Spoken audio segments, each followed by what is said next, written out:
ReZero, Lustif Story, Chapter 1. Recently, it had become the norm for Subaru to be awoken by the blinding sunlight on his eyelids. Come on now. It's morning. Rise and shine, Your Majesty. He considered himself a morning person, but this sort of awakening made it all but impossible for him to be instantly awake and alert. The sunlight beckoned his mind from the world of sleep, albeit slowly. He had been sleeping particularly deeply recently. Perhaps it was to be expected. After all, he had been pushing both his mind and body well beyond their limits during the day. Such deep slumber was proof that his days were fulfilling. You really need to wake up now. Wake up, shut up. Kya, the owner of that voice, persisted in trying to wake Subaru, cruelly ignoring how comfortably he was curled up in the bed. She was close enough that they could share the same breath, close enough for him to take his revenge by grabbing her and holding her close.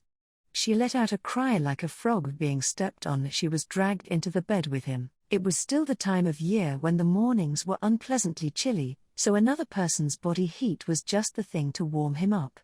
"Ah, I've been revived," he said. "It would be nice to just drift back to sleep while we're like this. Don't you think so?" "Well, I'm not opposed." Her voice had been so full of purpose and vigor just seconds before, but she wavered, swayed by Subaru's sweet words.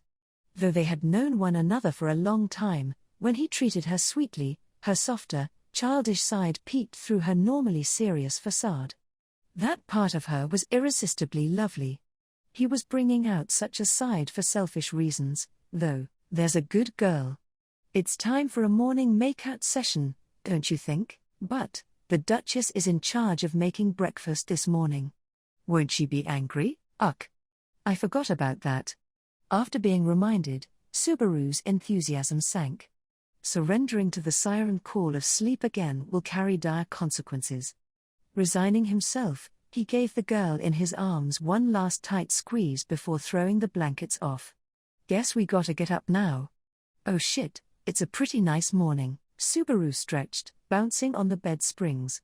He looked down at the girl, still sprawled on the bed he had pulled her into. Hey, you're all disheveled. It's really sexy.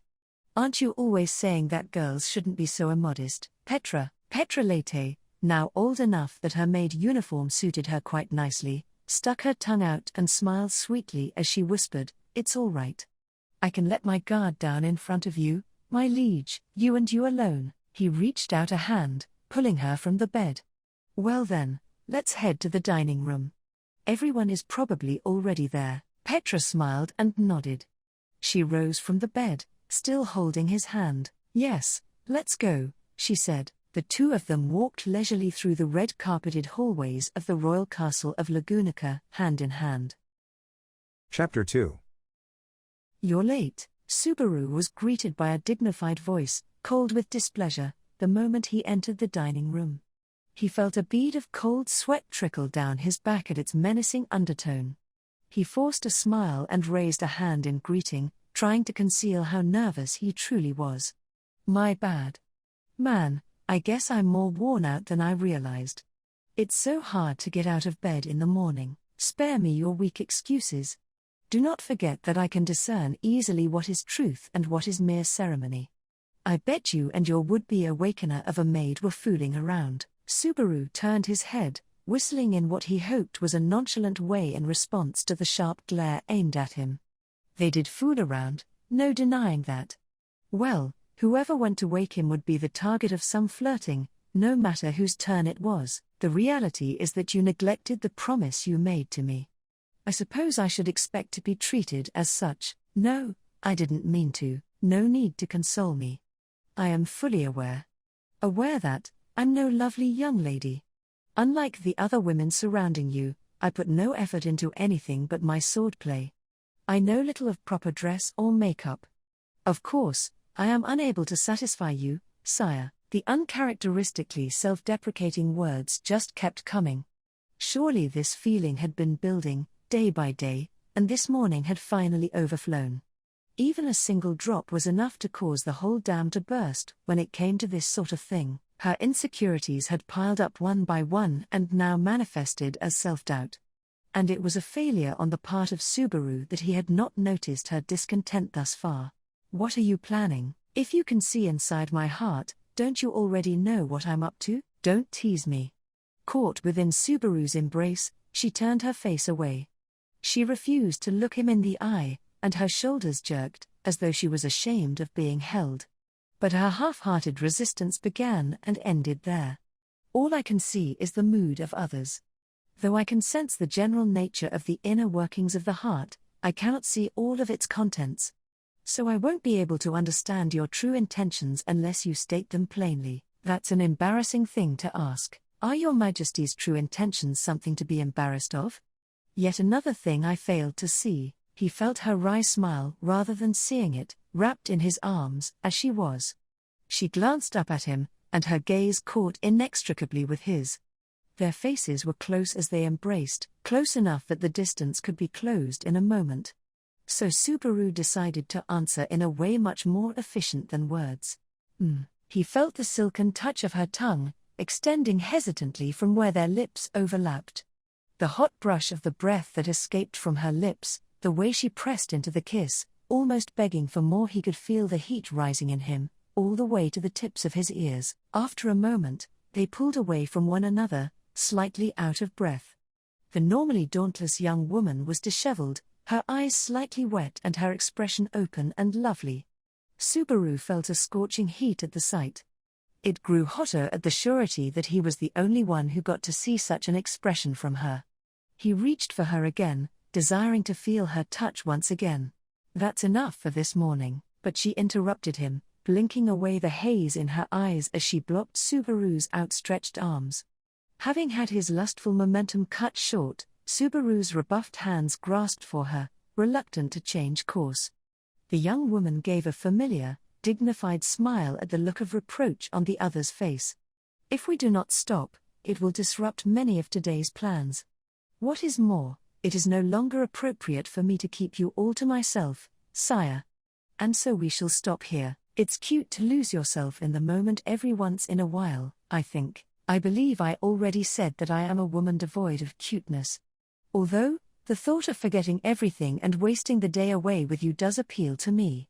You only show your feminine side at times like these, it's so unfair." Subaru stretched out his hand in his last hopeful attempt but was quickly slapped from above. Shaking his hand to dispel the impact, Subaru directed his eyes toward the woman who quickly and gracefully turned her heel. "Now, let's eat. I'd stake my reputation on this morning's meal. I would of course never give any less than my utmost in serving your Majesty, but I am particularly confident in this meal. You're much more romantic when you're not trying to be, you know that? Guess that's in character for you, crush." Subaru slumped in defeat but was pulled from his dejection by the mouth-watering scent from the table. The young woman gestured broadly to her work, confident in its quality.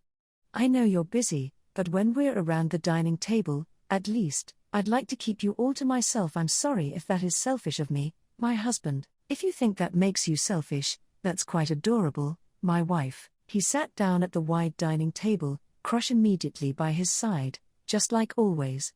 She snuck a glance at him, surreptitiously watching him as he began to eat. As soon as the first bite passed his lips, Subaru exclaimed that it was delicious.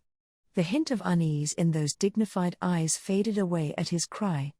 As he crammed another bite into his mouth with his fork, praising its flavor once again, Subaru thought to himself that this side of his wife was ridiculously lovable. Chapter 3. Subaru sat at his desk, struggling in vain against the veritable mountain of official paperwork in front of him. "No matter how much I work, there's no end in sight.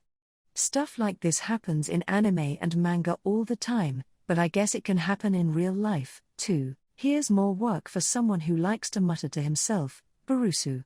No lengthy breaks. Get back to it, you dullard. No respect for the crown, huh?" Having finally vanquished one of the mountains, only 4 heaps of documents remained at least, until a whole additional mountain range was plopped cruelly onto the desk. With 4 fresh, snowy peaks looming over him, Subaru thrust his quill pen forward, declaring, How long are you planning on looking down on me?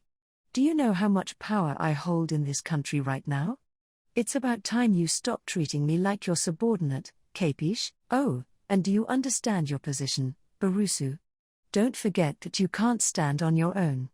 If Ram abandons you now, who will help you defeat this army of documents? Immediately eating his words, Subaru threw his body and his pride at the other's feet, begging for help. I'm sorry, sis. Please don't abandon me. Save me. The pink-haired maid let out a snort of disgust. No matter what title you hold, some things never change. Enough of this same old back and forth, at least come up with some better sweet talk. I'm seriously at your mercy here, sis. I'm literally on my knees. I mean, what if someone else saw this scene? It would be all over the front page, King wrapped around his maid's little finger. Can you imagine the scandal? They would only be printing the truth. Ram on top, and Barusu below. As it should be, you're right. As always, you're so right, sis. As Subaru's voice trembled at her usual arrogance, Ram let out an exasperated sigh. She pulled another chair up to the desk and a spare quill from the pen holder. Whatever can be written for you, Ram will write for you. Ram will check the content with you, so be prepared to answer, all right. You're always here to save me, sis. This country couldn't run without you. If you want to show gratitude, change your attitude. Any change in particular? Calling Ram Lady Ram, for a start. If anyone else heard me say that, it'd blow up in my face. In contrast to the way Subaru's hands paused as he prattled on, the speed of Ram's work was extraordinary. According to what he'd heard through the grapevine, she was also doing Roswell's paperwork for him behind the scenes. He'd never seen something like that personally, so he was initially surprised. I guess you weren't just for decoration at Roswell's, huh? Ram feels like she is being disrespected. Perish the thought. I'm complimenting you. I'm just saying that appearances can be deceiving, you know. In revenge, this proposal by the radicalists is now approved. Stop. Despite saying she would approve it, Ram processed the request properly, a fact that Subaru didn't bother to point out.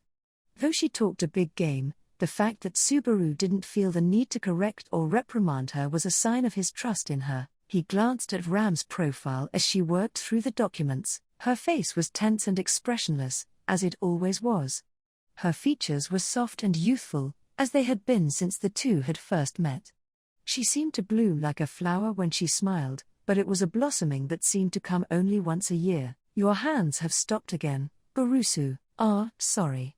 I was just looking at you, Ram. TCH. Rem would get all flushed and adorable if I said that to her. Didn't Ram tell you to stop comparing her and Rem? Ram will cut you. Cut my what? One can only wonder. The sideways glare she shot at him chilled his blood, a sudden feeling of dread rising from the depths of Subaru's body. He hadn't brought Rem up maliciously, but it seemed that he'd struck a nerve. It was a sore spot, as Ram often said bitterly that Rem should be prioritized over herself. It's not a competition, but you know I've already fallen for you, Ram. After all, you're super cute when you don't talk or move, and if we ignore your personality, so listening to someone, seeing the way they move, and learning more about their personality is not as important as how cute someone is. Noted. Ram will tell Lady Amelia, hey, I didn't say that. And I wasn't even hitting on you. She thought much of herself and little of Subaru, just as she always had. However, Subaru had finally come to understand by now that it was just a front. In reality, she had little self-esteem and acted superior in order to compensate. So, he felt that he could forgive her very uncute remarks if he thought of them as her way of hiding embarrassment. You've got that unpleasantly sentimental look in your eyes again, Barusu. Do I? Sorry. He dragged his gaze from Ram's profile and back onto the paperwork at hand. As much as he enjoyed little distractions like this, if he didn't get this done he wouldn't be able to follow through on any other plans. Work is work, after all, and you gotta work before you can play. Subaru, finally absorbed in his work, did not notice as Ram glanced at him and muttered to herself. Ram does not want you to compare her and Rem like that, Barusu. Because it's like you see Ram and Rem the same way. They fell into silence, the sound of their quill pens scratching across the white parchment filling the office. Chapter 4.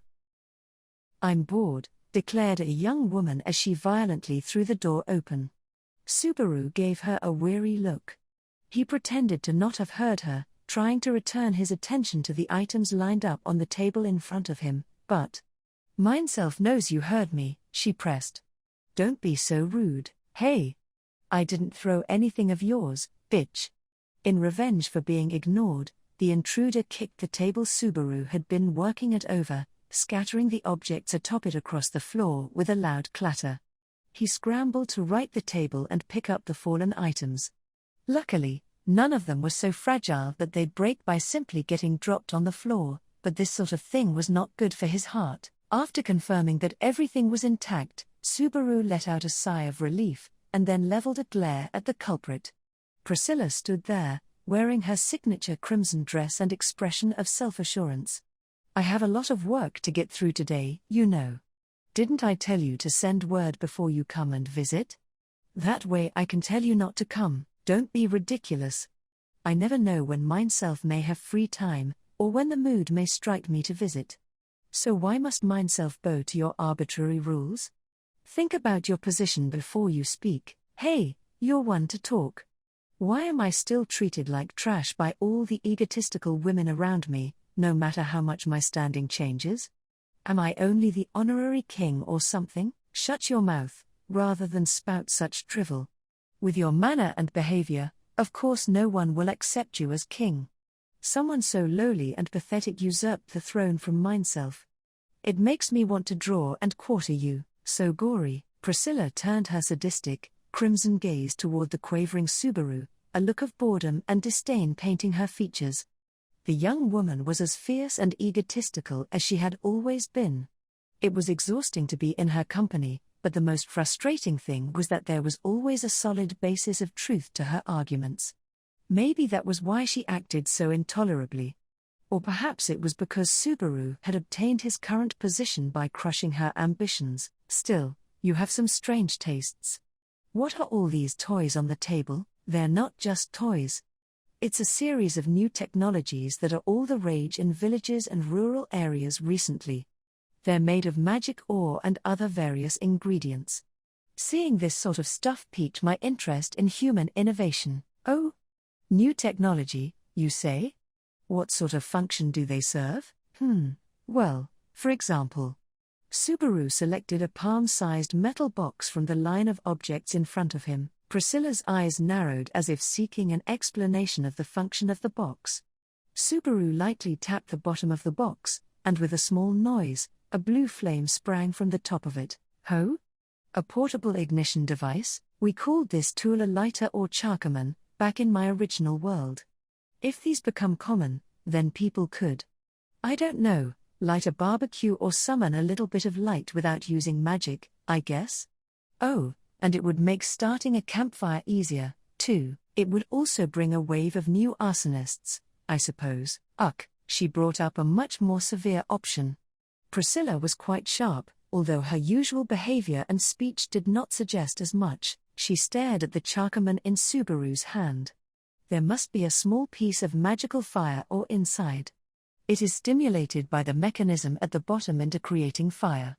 However, any defect in it may cause it to overheat, and eventually explode. And magical ores that are used repeatedly are known to degrade in efficacy and speed of manifestation. If the ore requires frequent replacement, it will be quite a while before this device catches on with the general public. The flaws she listed were one-to-one with the concerns the developer had brought up. The way she was able to identify flaws at a glance mirrored her ability to pick up on a person's weak points. In any case, you must be most confident in this one if it's the first you chose to show. If this is the exemplar, then the rest must be truly pathetic. Shut up. Tackling unknown new technology like this is proof of the great human spirit of adventure. It's that spirit that pushes humanity forward, no matter the era. I believe in this charcoman. It'll open up a bright new path for humanity one day. Subaru clenched his fist at Priscilla's lack of romanticism. He hit the bottom of the box again, looking to show off its blue flame once more, but Huh?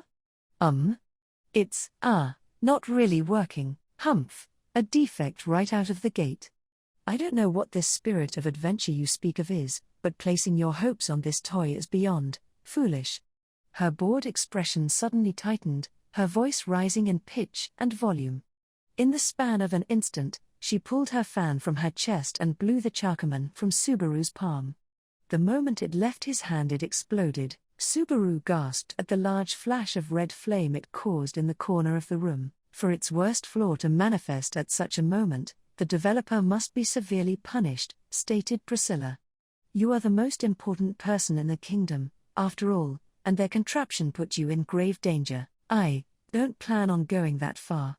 Thank you, though. If Priscilla hadn't made such a quick decision, Subaru may have suffered serious burns. Or even worse, the metal shrapnel from the explosion could have lodged in his face. Subaru patted his miraculously intact face and said, I'd really be in trouble if my face got any uglier, before slumping back into his chair, exhausted. Priscilla approached him. It's not all that ugly.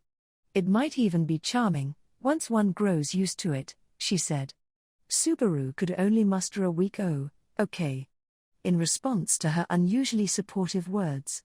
And then, without a moment of hesitation, Priscilla plopped down in his lap. Hey, I believe mineself said I was bored. And I just saved your life, so I believe a bit of mutual touching is in order. I'm given permission to have time to myself only because this is considered a part of my official duties. You were only resting under the guise of official business, clearly. And when you consider the finite amount of time we all have, living prudishly is wasteful. Spend your time with mineself instead. She swayed back and forth atop his lap, clinging to him with an uncharacteristically soft touch.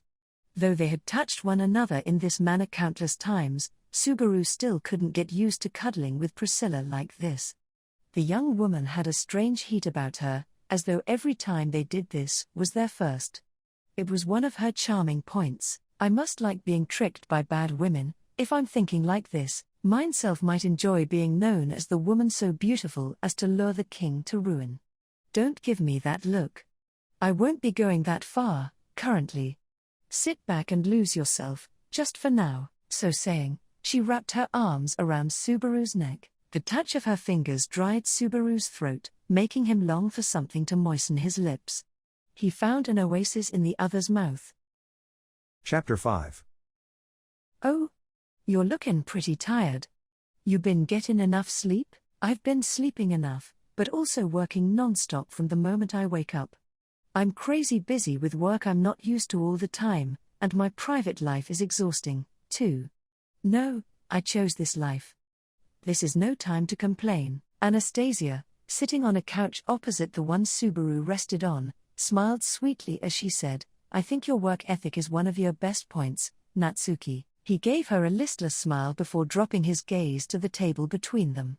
Numerous documents were scattered across its surface, and Subaru was beyond sick of looking at them. Even so, the majority were part of his hobby rather than his official duties. Thanks to you, the Hoshin Company is now the greatest in all of Kuraragai. I can walk into Lagunica with my head held high now. I know people call me shameless, but even I worry about how to present myself in a place like that. I didn't really do much, Anastasia. You, on the other hand. Anastasia cut him off, still smiling. Natsuki, her expression didn't change, even as she fiddled with the ends of her wavy hair. But something about her smile felt different than usual, and Subaru felt his breath catch. The silence stretched on until Subaru let out a sigh of defeat. It's thanks to your hard work, Anna. I swear, you're still not used to using that name, even after so much time. I wonder if I'm not trying hard enough. Or is it that you can't have a consort who is gone for weeks at a time? That's not it. Crush and I are still all formal with each other, when the occasion calls for it, even now. That's weird in and of itself. Crush turns all lovey-dovey in front of you. If she thinks she's maintaining her dignity while acting like that, she's got surprisingly little self-awareness. Anastasia put a demure hand to her mouth, smiling deeply. It seemed that Subaru had managed to return her to a good mood by calling her by the correct name and changing the topic. He placed a relieved hand to his chest, Having avoided disaster for the moment, you brought up another woman while here with me. I'm taking points off for that. Whoa, harsh. It is considerate to set harsh, uncrossable boundaries in matters of business and of love. I haven't talked about another man since we began our relations, right, Subaru? Faced with the severity of her gaze, Subaru could only mutely cross his arms in response. His eyes drifted upward as he recalled the time they had spent together. This was one of those times where he should just nod his head and agree. You haven't, I guess. Damn, you're exacting and precise in everything you do, huh? He. It's nice to do this sort of thing, every once in a while. Plus, it's been so long. She'd made her way around the table while Subaru was looking away and was now seated beside him. She smiled in an elegant, reserved way as she took his hand, a red blush rising to her cheeks. Her blush soon spread all the way down to her neck, showing easily beneath her pale skin. He could tell how embarrassed she was, and how much courage it took for her to hold his hand. He fell even further for her in that moment. You mentioned that you'd bring my investment results with you today, right? Yes, and it was successful. After all, it was a project involving my first and second most beloved things, money and Natsuki. I see that I'm still a lower priority than money is. No matter how much things change, Anna is still Anna. It's a close competition between first and second, though. There's a huge gap between second and third, if that makes you feel better. She only got that soft look in her eyes when talking about money or Subaru. He wasn't sure if he should be grateful to be considered a near equal with money or not. Something wrong? No, it's nothing. He stroked Anastasia's fluffy hair with his free hand. It was unbelievably soft, almost like the down of a baby bird. Anastasia nearly purred at the sensation, narrowing her eyes and nuzzling up to Subaru's chest like a cat. They nestled together, basking in the feeling of holding someone so beloved close. Well, I guess being a close second to something so fundamental to your personality ain't bad. For the moment he was satisfied with his position in her heart. Chapter 6. You're definitely going to hell for this someday, bro. Felt greeted Subaru with those harsh words from her position sprawled across the bed. He removed his jacket and tie, loosened his collar, and unbuttoned his shirt as he made his way toward her. She sat up on the bed, cross-legged. Hey, are you listening to me? She asked. I'm listening. Also, you shouldn't lie like that while wearing a dress. Or sit cross-legged, either. Your skirt's so short, I can see everything. So what? It's nothing you haven't seen before, at this point, idiot. It's amazing to be able to see something like that when I want to, but getting a glimpse of it in unexpected moments is part of the magic. There's no reward in seeing it on someone as careless as you. In fact, it just makes me a little sad. He laid down on the bed next to Felt, who clicked her tongue in annoyance at his comments. After a moment, she laid down next to him. They turned to face one another at the same moment, as if at some unseen signal. I know I just told you this, but I'm warning you, if someone came in right now, they'd be able to see all the way up your skirt. Don't worry, I won't let anyone see everything. Besides, how long are you planning on treating me like a child, bro? It's been so many years since we first met. Hey, if you want to be treated like a woman, try acting or thinking like one even a little bit. You still talk like a little punk, calling me bro all the time, huh? You're the one who told me to call you bro. When we were making out that one time, you got all hot about it. Stop. That was just the alcohol talking. Damn booze releases the beast within me and exposes my true feelings, so it's how you really feel. Felt cackled as Subaru covered his face with his hand in shame, and she gave him a playful punch to the chest. He wrapped his hand lightly around the offending fist, and Felt let out a small gasp. As they held hands, he said, I know we're having fun here, but I actually am worried. It's not like I can watch out for you 24/7. And I worry that I'm doing stuff that makes you uncomfortable when we're together like this. I was way more uncomfortable in that first month after we met. I guess things were pretty rough for a while after that, too. It wasn't my place to help you out back then. I'm frustrated that I couldn't do anything, but now that I can do something to help, you know I will. With a jerk, He wrapped his arm around Felt, rolling so that she rested on top of him and holding her close.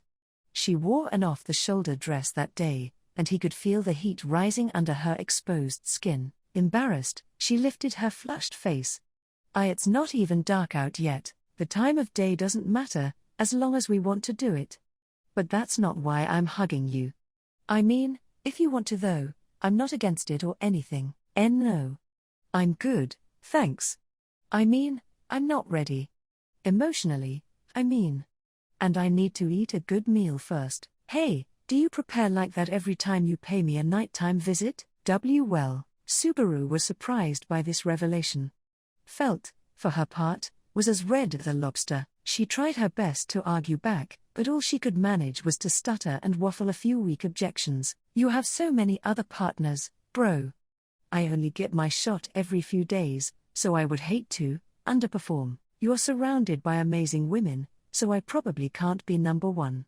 I definitely lose against girls like Amelia or Rem, and Priscilla and Crush have me beat in the Sage chest department. I'm beating Anastasia though, I think. She placed a hand to her chest, which was somewhat more developed thanks to her growth spurt. Then she continued speaking faster and faster. But, even if I can't always be your number one, I want to be number one when we're alone like this, at least. So I want to put at least that much effort in. Felt, what? Wait, is it weird for me to think like this? You're so crazy cute. Yeah. The way she kept making excuses was just so ridiculously adorable that Subaru couldn't help but squeeze her even tighter. He rained kisses down on her, covering her face, forehead, and neck. Felt was completely and totally overwhelmed by Subaru's overreaction and the deluge of kisses. Her eyes rolled frantically in her skull, her face oscillating rapidly between pale and scarlet. Wah, I already knew you were cute, but damn.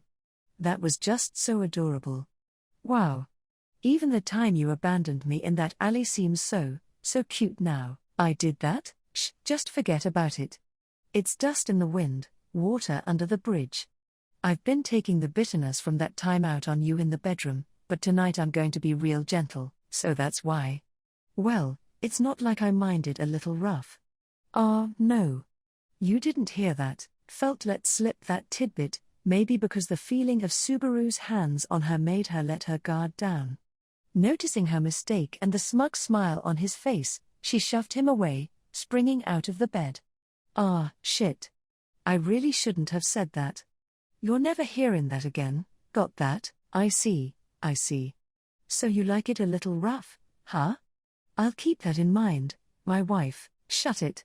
You're going to hell, you know that? She flipped him off and made to turn her back to him, but Subaru grabbed her hand, holding her back. Wait, Felt. I know I said this earlier too, but don't show your defenseless or rough sides to anyone else, okay? I'm afraid something will happen while I'm not there to protect you. Worry not. I can be quite charming for strangers, you know, Felt demonstrated by slipping into an uncharacteristically honeyed tone, placing a delicate hand to her mouth, and giving Subaru an elegant smile. Subaru was disproportionately shaken, to which she slightly tilted her head. What is the matter, sir? You're looking ever so unreal. Don't do that in front of me. Be as defenseless as you want, just stop that, whatever you say, bro. Yeah, putting on that shtick in front of you felt sort of horrifying. I'm not doing it again, Felt chuckled and then pointed a finger at Subaru's still ashen face. So you don't have to worry. Worry about what? About me? Like, laying down in a skirt in front of other people and stuff. I only do that kind of stuff in front of you, bro. Trying to leave it at that, Felt spun around towards the door and made to walk out, but Subaru had no intention of letting her.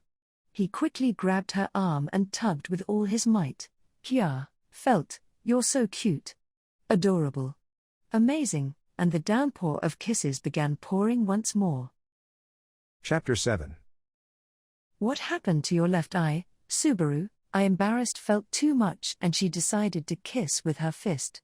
She's still cute, even when she does stuff like this. I think I got a little carried away, Rem gave him a gentle smile as she spoke.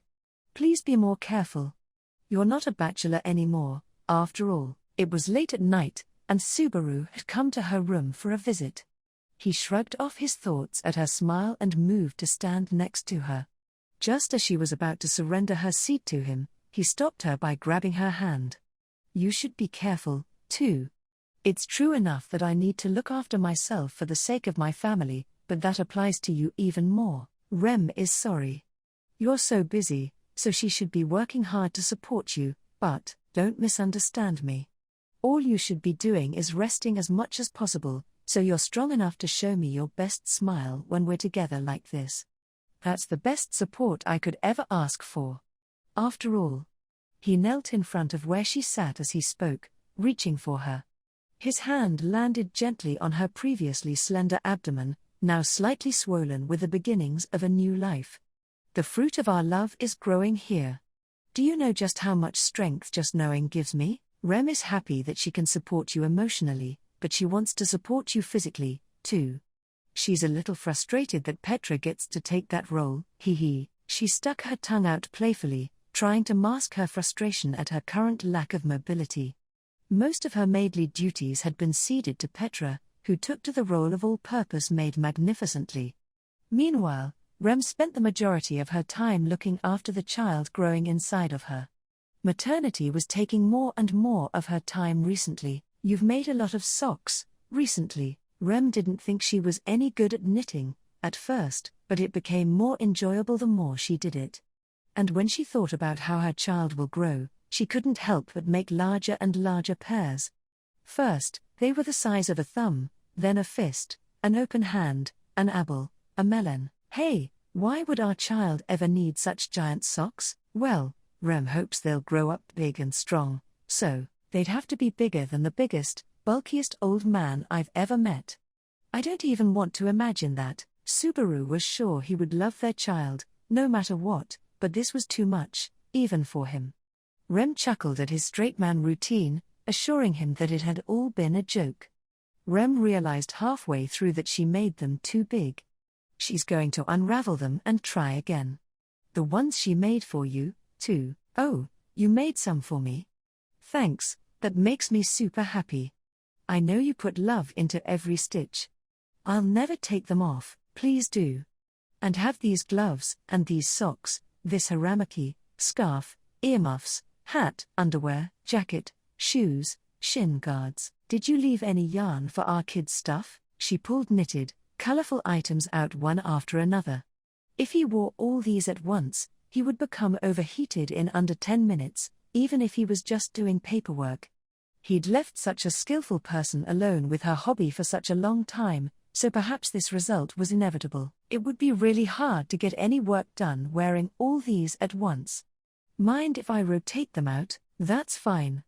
Rem is very happy that you accepted them at all. That makes all the time she spent knitting worth it, Rem, so you're free to do whatever you wish with your gifts. Even if they gather dust in the back of your closet, or if you use them to clean up spilled milk, or if you use them to cover a dirty chair so you can sit on it. Rem would be fine with anything. I'll cherish and wear every one of them. Don't even bother thinking up ways I could defile them. He demonstrated what he meant, putting on each and every item she'd given him. Rem clapped, delighted by the sight of him, unbearably warm as he was. Look how kind your father is, little one. Rem wants to let you meet him soon, so you can show him how lively you are. If they met me like this, they might not recognize me when I'm not covered in yarn. Dad's a little worried about that. Don't worry. They're Rem's child, so they'll love you just like she does.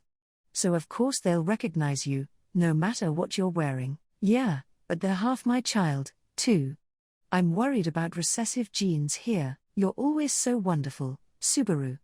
If they're anything like you at all, our child will be wonderful, too. Subaru was pouting, but Rem spoke in the same gentle tone always as she rubbed her belly. Her opinion of him was unrealistically positive, as it always had been. He felt a burst of motivation to keep working harder so that he could live up to her expectations one day. She inspired great strength in him. Hey, Subaru. Do you want a boy or a girl? That's a hard question. If they look like you, they'll be super good looking, regardless of gender.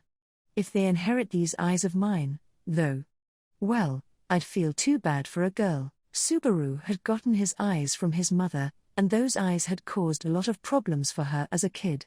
Her eyes were so harsh, the girls in her class were terrified of her and used to give her candy as tribute. She was always full of sweets. Knowing his mom, she'd probably never noticed how problematic her eyes were. But Subaru guessed his theoretical daughter wouldn't be as oblivious as her grandmother. These mean-looking eyes of mine are highly heritable. My mom had them, and so did her dad and grandpa, apparently. So our kid will probably get them, too. So you'd prefer a boy? Well, on the other hand, we have this saying back in my original world, princess first, prince second. It means that having a daughter and then a son makes both kids easier to raise, or something like that. Geez, which is it? Rem can't tell what you want. Rem's cheeks puffed up in annoyance at the way Subaru was going back and forth between the options. He grinned, poking her cheeks and sending air puffing out her mouth. I'm saying that it doesn't matter which it is. No, I'm saying that no matter which it is, I'll love them just as much. Subaru, if it's a girl, I'll treat her like a princess. I'll spoil her absolutely rotten, give her whatever she wants whenever she wants it. I want her to be like Papa, I wanna marry you someday. Until she's in middle school. If I can have my daughter love me that much until middle school, I'm in the winning group among all the dads around the world. Well, I guess, I'm already a winner to have such an adorable wife. Rem turned red as he gushed. Seeing her flushed, lovely face, Subaru suddenly raised a finger. But if it's a boy, I'll be his greatest obstacle, his most difficult rival, his partner in crime. Just like my dad did with me. I'll continue the tradition, I'll be merciless, like a lion throwing his cub into a bottomless ravine over and over again.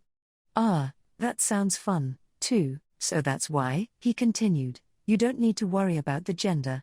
Just put all your strength towards delivering a healthy baby, Rem. Everything will be just fine, I promise. I love you, and you love me just as much. There's no way any kid of ours would be anything less than incredible. Yes, you're right. Rem blessed him with a beautiful, content smile in response to his exaggerations. The itch under his skin became too much to bear at her loveliness. Rem, all he had done was call her name and bring his face closer, but Rem knew what he wanted. She closed her eyes, and Subaru brought their lips together. He felt the soft, hesitant brush of her tongue. They held one another close, love filling their every movement. Chapter 8. Phew, another rough day. Subaru had finished tidying up his paperwork and returned to his room, rotating his stiff arms as he walked. There had been a delay at one of the related departments, so a bunch of paperwork that should have been delivered earlier in the day had been dumped on him all at once. What was more, they unreasonably wanted all of it done the same day. Man, I feel like they're taking advantage of me. The Japanese inability to say no is really screwing me over here. I guess I should start refusing people outright, huh? But if he did that, he could delay things, and the inconvenienced parties would surely crawl out of the woodwork. When he imagined that, he doubted he had the courage to reject anyone. King or not, the timid lower middle-class man inside him lived on. Is it really okay for a king to be this helpless? Well, too late now. I'm king already. Even if I wanted to complain and cry my eyes out, no one would want to listen. I can be your shoulder to cry on, Subaru. Subaru was talking to himself, absorbed with thoughts of the exhausting day behind him and the challenges the next day would bring. A young woman sitting on the sill of the open window greeted him as he entered the room. Her silver hair swayed in the night breeze, glimmering like liquid silver in the moonlight. She turned towards Subaru with a smile. Welcome back. You did some amazing work today. Subaru momentarily forgot how to speak. Partially at his shock at her unexpected visit, and partially because her smile was such an instant balm on his overworked mind. But primarily, it was because, what am I? Emotions suddenly welled up behind his eyes. Something hot spilled down his cheeks, and he brought a sleeve to his eyes, trying to withstand the sudden torrent of emotion. He tried to hold back, It would probably upset Amelia if he burst into tears as soon as he saw her face, but he simply couldn't help it. Ah, shit. Amelia Tan's here, but I can't stop. Subaru, I'm fine. Completely and totally fine. I'll stop soon. I just have something in my eye. Subaru made every excuse he could think of and turned his face away. He didn't want Amelia to see him ugly crying. No, he didn't want anyone to see him like this. It was far, far too late in the game to show this sort of weakness. He had come so far to get here and pushed so many people aside. He couldn't be so soft. The women around him didn't resent that he'd taken their goal for himself. On the contrary, they showered him with affection. Their forgiveness was enough to keep him going, or it usually was. Geez. You're as stubborn and childish as always, Subaru. Ah. Amelia stopped the bluster spilling from his lips with a finger to his mouth. Subaru's eyes were wide as she leaned in, bringing her lips to his. Her touch hit him like a bolt of lightning. A numbing sensation spread from the tip of his tongue to the rest of his body, wiping away the emotions that had been overwhelming him. Their lips parted. Subaru's eyes still swam with emotion, and Amelia held his head to her chest. She began to rub his back slowly as if to comfort her child. Is it too much? She asked. No, I can keep going. Do you want help? I'll try to tough it out. You're not pushing yourself too far, right? I might be, a little bit. But now is the time to push myself. He'd been comforted by her like this once, long, long ago. He'd clung to her then, sobbing with mucus dripping down his face, spilling all his weaknesses and complaints. The memory of that time made his cheeks hot, but not just from embarrassment, there was a sense of pride, too. He was powerless back then, unable to do anything except curse his weakness. It was different now, he was mature enough to keep pushing himself forward. I was just a boy back then, really. But now I'm a proper man. Were you thinking something strange, just now? You smell amazing, Amelia Tan. Can we fool around? What? No. I haven't bathed, and I just came in from outside. Amelia suddenly returned to her usual attitude, pulling away from Subaru's embrace. She combed her fingers through her hair and wrapped her free arm across her body, as though hiding it from his gaze. She was oblivious to the fact that such a gesture only served to excite her partner further. It was that naivete that made her so enchanting. Besides, it's not my turn tonight. It's not anyone's turn tonight. It's my night off. Ferris said that if I don't sleep alone every once in a while I'll definitely die young. Hence the night of rest. That's another reason for me not to stay, Amelia said reservedly. While my heart is pounding, I'm wheezing and panting. But I'd be happy to endure all that and just snuggle up with you in the futon, Subaru suggested as he put up a finger. Amelia looked at him, doubtfully. Can you really hold yourself back, Subaru? You wound me. I'm a man of my word. If I say I won't do anything, I won't. I can do it. I definitely won't do it. Sorry, you've lost me. I've lost myself, too. But what I want to say is that you're safe from me. And what about you, Amelia Tan? Are you sure your affection won't explode if we sleep in the same bed? You don't need to worry about that. It's completely and totally impossible. Ouch, what a strong denial. That's not what I meant. Amelia muttered, seemingly upset with herself at Subaru's hurt expression. She never seemed to consider how much the things she said would affect him, a trait that hadn't changed from the time they met. He really wished she would think a little more before she spoke. Of course, everyone has some faults that will never improve, no matter how many times they're talked to. Well, no point in lecturing her tonight. Anyway, I think I'll hit the hay soon. How about it, Amelia Tan? Want to snuggle under the futon with me, eh? Well, I am tired, and it's been so long since we could spend time together. Very well. I'll sleep with you. All right then. Amelia took his outstretched hand elegantly. He guided her close, as though leading her in a dance. Her delicate body nestled against his, and for a moment they just held one another in silence. The pair slowly, easily slipped into bed together. Good night then, Amelia Tan. I'm sure you'll see me again in your dreams. Yes, I'll try my best to find you. Hey, Subaru, Love you, she said, and then pressed her face into the pillow, hiding from him. He could barely see in the darkened room, relying on the moonlight for illumination. Amelia Tan, wait. Didn't you just say you would hold yourself back? I said that I would hold true to my word, but I never actually promised to control myself.